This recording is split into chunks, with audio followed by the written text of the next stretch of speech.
हे hello everyone, hope you all are doing great. Welcome back to my channel. My name is Mayuri आणि आज आम्ही आलेलो आहोत UNESCO recognise world heritage site Ajanta caves येथे. आम्ही पोहोचलो त्यावेळी लंच टायमिंग झालं होतं, त्यामुळे आम्ही तिथेच काही खायचं ठरवलं. तिथे हॉटेल्स वगैरे होती, पण तिथल्या जेवणाची चव ही थोडी तिखट आहे. सो त्यासाठी तुम्ही तयार राहा. म्हणजे कोकणातलं जेवण आणि तिथलं जेवण, आपल्या इकडे खोबरं वापरलं जातं आणि तिकडे नाही जास्त वापरलं जात. सो तुम्ही ह्या गोष्टींसाठी तयार राहा. तिथलं जेवण बऱ्यापैकी तिखट होतं, दहीसोबत देतात पण तरीसुद्धा. तर तिथे आमचं जेवण झालं. त्यानंतर आम्ही तिथल्या स्टॉपला पोहोचल्यानंतर तिथे त्यांच्या बस सर्व्हिस अवेलेबल आहेत. AC आणि नॉन AC अशा 2 टाईपच्या बसेस आहेत. For AC 30 rupees per person and for non AC 25 rupees per person. उन्हाळ्यामध्ये गेलो होतो, मस्तपैकी गरमी होती. सो AC शिवाय आम्हाला पर्याय नव्हता. आम्ही AC बसमध्ये बसलो. 5-5 मिनिटाला बस येत असतात. सो आम्ही तिथे बसमध्ये बसलो आणि पुढे केव्जच्या दिशेने निघालो. 5 मिनिटामध्ये केव्जला आपण पोहोचलो जातो त्या बसने. ह्या वाघोरा नदीची स्ट्रीम आहे. उन्हाळा असल्यामुळे नदी सुकली होती, पण पावसात बऱ्यापैकी पाणी असणार. तर आम्ही इथे पोहोचलो. इथे तिकीट्स घ्यायचे आणि केव्स फिरण्यासाठीचे तिकीट्स घ्यायचे. त्याच्यानंतर तिथे आपलं फ्रिस्किंग वगैरे केलं जातं. आपल्याकडे जर काही संशयास्पद वस्तू असेल तर ती चेक केली जाते, तिथे ठेवली जाते आणि जाताना आपल्याला वस्तू दिल्या जातात. आम्ही आमचं इथे तिकीट घेतलं, चेक करून घेतलं आणि इथे हा मॅपसुद्धा आहे. सो जर तुम्ही गाईड घेत असाल तर काही तुम्हाला त्या मॅप म्हणजे ते व्यवस्थित सगळं गाईड समजावून सांगतात. पण जर तुम्ही तुमचं जाणार असाल तर तुमचं जर नॅव्हिगेट करणार असाल तर तुम्हाला मॅप हा उपयोगी पडतो. ही इथे ह्या मॉन्युमेंटबद्दल माहिती लिहिलेली आहे आणि त्याच्यानंतर काही सूचना आहेत ज्यांचं आपण पालन केलंच पाहिजे. सो तुम्ही हे व्हिडिओ पॉज करून वाचू शकता. काही लोकांना अजिंठा आणि वेरूळ ही लेणी सेमच वाटतात. एकसाथच बोललं जातं अजिंठा वेरूळला गेलो होतो, पण अजिंठा आणि वेरूळ लेणी ही दोन्ही डिफरंट आहेत आणि युनिक आहेत. सो तुम्ही एक बघितलं म्हणून दुसरं का बघायचं असं करू नका. दोन्हीही खूप सुंदर लेणी आहेत. एल्लोरा आहेत ह्या म्हणजे याच्यामध्ये हिंदू, बुद्धिस्ट आणि जैन अशा केव्ज आणि अजिंठा येथे प्रिडॉमिनेंटली बुद्धिस्ट केव्ज आहेत. आणि अजून एक डिफरन्स बघायला गेला तर एल्लोरा ह्या केव्ज आहेत ज्या की म्हणजे जास्त चढाव वगैरे नाही आहे आणि आपल्याला लांब लांबच्या केव्जसाठी EVची सोय आहे.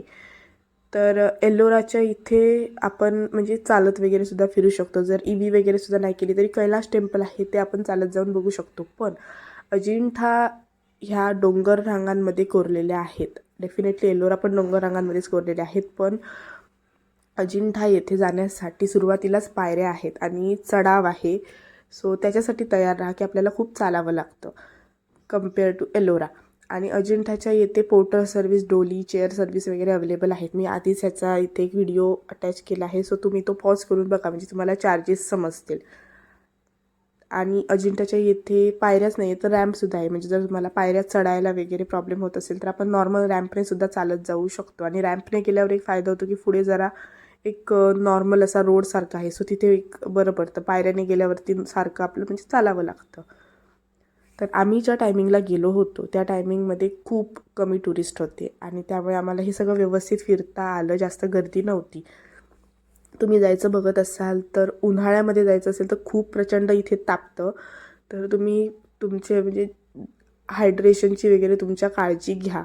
इथे पाण्याची वगैरे सोय आहे, पण पाणी बदलतं. आपल्याला त्रास वगैरे होऊ नये म्हणून तुमचं पाणी तुम्ही कॅरी करू शकता. तसं बघायला गेलं तर जास्त गर्दी नव्हती, पण मी पाहिलं तर वेगवेगळ्या प्रकारचे टुरिस्ट आले होते. रिलिजियस टुरिस्ट होते, त्याच्यानंतर स्टडी करण्यासाठी आले होते, काही होते ते फोटोग्राफी रिलेटेड आले होते आणि काही आमच्यासारखे होते जे नॉर्मल टुरिस्ट फिरण्यासाठी आले होते. आता जर बघायला गेलं वेरूळ लेण्यांमध्ये आणि अजिंठा लेण्यांमधला डिफरन्स, तर अजिंठा लेणी ही राईट हँड साईडलाच अशी आहेत आणि बाजूला दरी आहे. आणि वेरूळ आहे ती नॉर्मल डोंगर रांगांमध्ये म्हणजे आपण पूर्ण एंटर करू शकतो आणि व्यवस्थित आहेत, जरा लांब लांब आहेत. तर हा एक डिफरन्स आहे अजिंठा वेरूळमध्ये. आणि अजिंठा आहेत ह्या एका बाजूने आपण बघितलं तर असं वाटतं की सगळ्या सेमच तर आहेत, म्हणजे पिलर्स दिसतात आणि आतमध्ये लेणी असणार. पण असं करू नका. तुम्ही जाताय, आपण इतक्या लांब आलो आहे तर ते व्यवस्थित सगळं बघून घ्या. आम्ही आता इथे पोहोचलो त्यावेळी आम्हाला अजून एक गोष्ट समजली की इथे बाहेरून तुम्ही व्हिडिओ शूट करू शकता, फोटोज वगैरे सगळं व्यवस्थित बाहेर सगळं अलाउड आहे. पण तुम्ही एकदा आतमध्ये एंटर केलं की तुम्ही तुमचे पिक्चर्स क्लिक करू शकता विदाऊट फ्लॅश लाईट आणि तुम्ही व्हिडिओ शूटिंग करू शकत नाही. हे आम्हाला तिथे समजलं, जे की वेरूळमध्ये तसा काही नियम नव्हता. वेरूळमध्ये आतमध्ये व्हिडिओ शूटिंग अलाउड होतं. तर आम्ही आतमध्ये गेलो. तुम्ही हे सगळे पिक्चर्स मी अटॅच केले आहेत, तर ते तुम्ही बघून घेऊ शकता. वरती मस्तपैकी म्युरल्स आहेत, त्याच्यानंतर सुंदर सुंदर लेणी आहेत, सुंदर सुंदर कार्विंग्ज आहेत, गौतम बुद्धांच्या सुंदर अशा मूर्ती आहेत. तर हे सिलिंगला सुद्धा व्यवस्थित असं म्युरल पेंटिंग्स केलेले आहेत. प्रायमरीली त्याच्यामध्ये रेड ऑकर, येलो ऑकर असे कलर वापरलेले आहेत. सगळे नॅचरल कलर्स आहेत. आणि ह्या एवढ्या उंच अशा स्टीप पायऱ्या होत्या वरच्या फ्लोअरला जाण्यासाठी, जे की मला तरी इम्पॉसिबल वाटलं चढणं, कारण ते एकदमच व्हर्टिकल अशा होत्या त्या. आता हे तुम्ही डिटेलिंग बघू शकता. जसं वेरूळला सुंदर आहे तसंच अजिंठा इथे सुद्धा सुंदर आहे. तर आम्ही इथून पुढे प्रत्येक प्रकारे प्रत्येक ठिकाणची लेणी बघत होतो. बसायला वगैरे व्यवस्थित सोय आहे, पाण्याची वगैरे व्यवस्थित सोय आहे. आणि तुम्ही बाहेर असलात तर ऊन वगैरे आहे, तापतं, पण आतमध्ये तुम्ही एकदा गेलात तर आतमध्ये थंड वाटतं एकदम. तर हेच या आर्किटेक्चरचं बेनिफिट आहे आणि इम्पॉर्टन्स आहे, की म्हणजे आतमध्ये गेल्यावर व्यवस्थित असं थंड वाटतं. इथे आतमध्ये जाताना बाहेर बूट चप्पल्स काढून जावे लागतात. वेरूळला पण तसे नियम होते. तर तुम्ही हे पिक्चर्स बघू शकता. मी प्रत्येक पिक्चर जसे जसे क्लिक केले तसे अटॅच केलेले आहेत. तर आतमध्ये फ्लॅशलाईट अलाउड नाही आहे व्हाईल क्लिकिंग पिक्चर्स, आणि व्हिडिओ शूटिंग करू शकतो. तर आता हे लाईट्स त्यांनी स्वतःच लावलेले आहेत त्यांच्या कमिटीने, पण बाकी आपण फ्लॅशलाईट्स वापरू शकत नाही. आणि हे मी शूट केले आहे ते बाहेर आहे त्यांच्या कॉरिडॉरमध्ये, आतमध्ये शूट केलेलं नाही आहे. ते बाहेरसुद्धा असं सुंदर वरती सिलिंगला म्युरल्स आणि असं रॉकट आहे सगळं आर्किटेक्चर, आणि व्यवस्थित सगळे कार्विंग्स वगैरे आहेत. तुम्ही पिलरसुद्धा बघू शकता. प्रत्येक पिलर म्हणजे आता ह्या केव्हच्या इथे वेगळे पिलर्स आहेत, पुढे गेल्यावरती वेगळी डिझाईन आहे. तर त्यांची एक युनिकनेस हा आहे. अजून एक टिप द्यायची असेल तर तुम्ही स्कार्फ वगैरे कॅरी करण्यापेक्षा कॅप्स किंवा हॅट्सच कॅरी करा, कारण स्कार्फ कितीही गुंडाळला तरी तो उडतोच, कारण हवासुद्धा असते, गरम हवा असतात. त्यामुळे तुम्ही कॅप्स वगैरेच कॅरी करा, ते अगदी कम्फर्टेबल होऊन जातं. आता कॅमेरा जस्टिस नाही देऊ शकत ह्या आतमधल्या सगळ्या आर्किटेक्चरला. आता ह्या केव्हमध्ये जाताना तिथे कोणताही नियम नव्हता की व्हिडिओ शूट वगैरे करू नकात वगैरे. इथे अलाउड होतं. तिथे मला तिथल्या काकांनी नाही सांगितलं की करू नकात वगैरे. तर आतमध्ये आम्ही गेलो तर कॅमेरा जस्टिस नाही देऊ शकत, इतकं ह्यूज कार्विंग आहेत आणि खूप सुंदर आहे. म्हणजे बघायला आपण ज्यावेळी स्वतः अनुभव घेतो त्यावेळी हे खूप सुंदर वाटतं, भव्य वाटतं.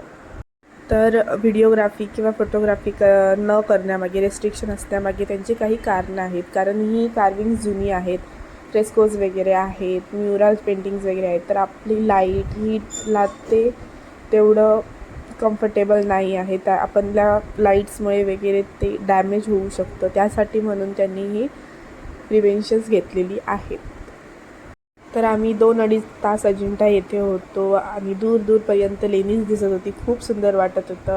कम्पेअर टू एलोरा इथे आम्हाला कमी वेळ लागला, म्हणजे जवळजवळ एलोराला 3.5-4 तास आम्हाला लागले होते आणि अजिंठा येथे 2-2.5 तासामध्ये आम्ही सगळी लेणी बघितली. कारण ही सरळ चालायचंच होतं, एकाच दिशेला होती, एकसाथ होती. वेरूळचीही वेगवेगळ्या ठिकाणी होती, विजने जायचं होतं, त्यामुळे थोडा वेळ लागला.